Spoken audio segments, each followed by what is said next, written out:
Good afternoon, everyone.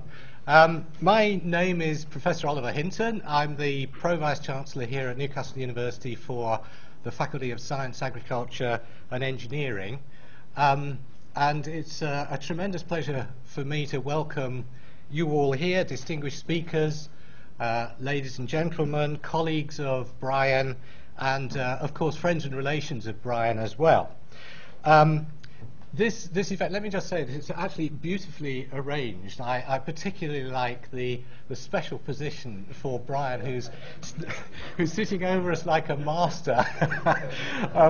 And I shall mention something about that, an experience many years ago, actually, that this reminds me of in a moment. But of course, this event has two real purposes. Firstly, of course, Brian's birthday, which is coming up in just 2 weeks' time, which is a wonderful event for us to be able to celebrate. But of course also for an amazing career in computing science, over 50 years of contributions to software engineering, dependability, the history of computing. And this is something which we can all aspire to. Excuse me. It's the worst thing to allow to happen. So first of all, I'm an electronic engineer, so even as an electronic engineer, actually, I can appreciate much of the work that Brian has done, but you're going to hear a lot from distinguished speakers who will be able to provide a much better interpretation of the amazing contribution that Brian has made. So it's more for me to, if I might just indulge you for a moment or two, to provide you with one or two facts and figures and anecdotes about Brian, because we're supposed to embarrass him a little bit, aren't we, at such occasions. So if you'll excuse me for reading from a script which was beautifully prepared, I thought you should hear it as it is. So, amongst other honours, he has honorary doctorates from the universities of Rennes and Toulouse, the BCS Brendan Murphy Award, his nomination as a BCS IEEE Turing Lecturer, and the IEEE Emmanuel R. Priori Award for Outstanding Contributions in the Field of Information Processing. He's also chaired the ACM Turing Award Committee, only realising towards the end of the time that he wasn't a fellow of the institution.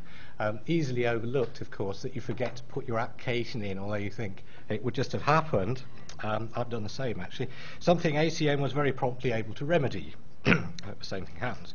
But more broadly, and for over 40 years, Brian has contributed much to the School of Computing Science, to the faculty, various faculties actually, during the time he's been here, and to the university as a whole, and of course to research in computing in the UK, in Europe and worldwide. So after receiving a mathematics degree from Imperial and his early career with English Electric and then at IBM, Brian joined the university in May 1969, then the youngest professor in the fairly recently independent university. That's quite a fact. He's led research in the School of Computing throughout his formal career, with the many major developments that you will hear about, but he's also had a major impact on research across the faculty and the university through his membership of the Faculty University Research Committee, and in the region, amongst others, his pioneering involvement in MARI, which I remember well, the Microelectronics Applications Research Institute.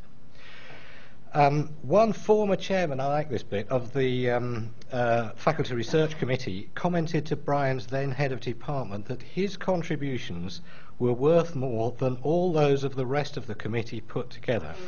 So what we have to hope is that there weren't any other of the committee members here right now. Apologies if you were. But even so, it's still, I'm sure you made a great contribution. He's also served on the UGC HEFKI Computing Research Assessment panels on several occasions.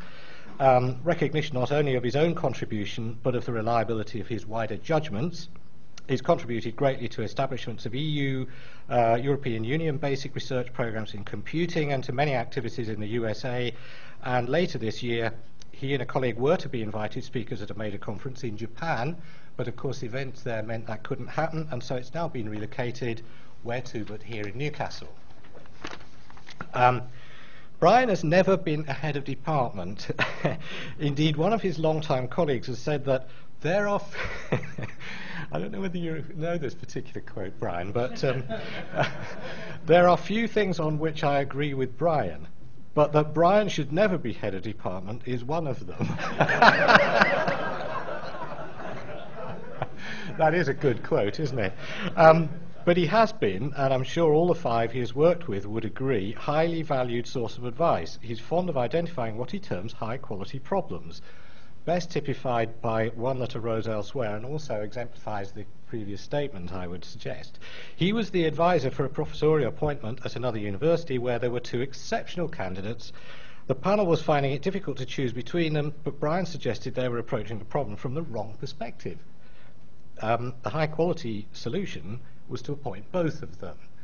So, of course, had you been the head of department with the budget, you would have, in fact, confirmed the previous statement.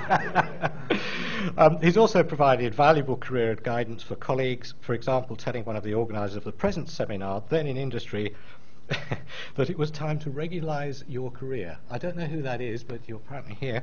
And by getting a degree.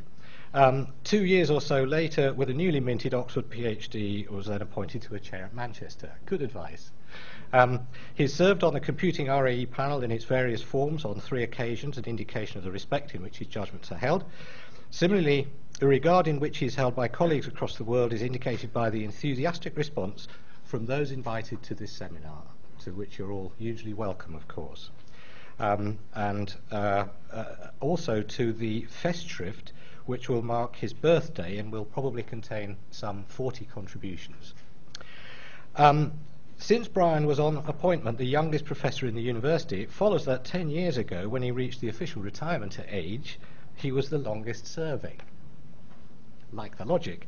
The university, in its wisdom, recognising that it couldn't do without him, stole an idea from Imperial and introduced a new category of staff, senior research investigator, to enable it to retain valuable staff beyond retirement age. And Brian became one of the first of these, a post which he still holds here. So one of the respondents to the invitation to this seminar asked whether the seminar marked Brian choosing to retire, or, heaven forbid, the university requiring him to do so. That's not true. Neither of those is true, and it's hard to imagine that Brian would retire, or even become retiring, in fact. And on that point, I'd like to just make a small comment and observation of my own. So at the time, some 5 or 6 years after Brian must have been appointed to the chair here, I was, in fact, a young academic at the University of Kent, a lecturer. And my particular work, although I was an electronic engineer, I did have software interest back in those days. And I actually remember one of the first seminars I went to on software engineering. And something like halfway through the morning, I found myself turning to the back and thinking, who the hell is this guy who chooses to stand up at the back? So at that stage, Brian, I didn't know Brian had had occasional bad backs, and that's why he was at the back. Well, why is he standing at the back and coming up with the most annoyingly perceptive comments on everybody's talk? Not annoyingly, the most. If you were the speaker, it could be, but the most perceptive remarks that anybody in the room had, but always said in the most beautifully erudite way, and in such a polite way that you couldn't get cross about it at all.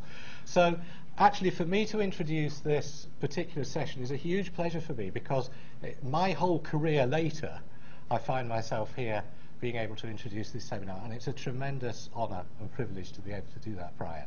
So I hope you have a wonderful 2 days, all of you. I can't stay for all of it, but I am going to enjoy the first talk today.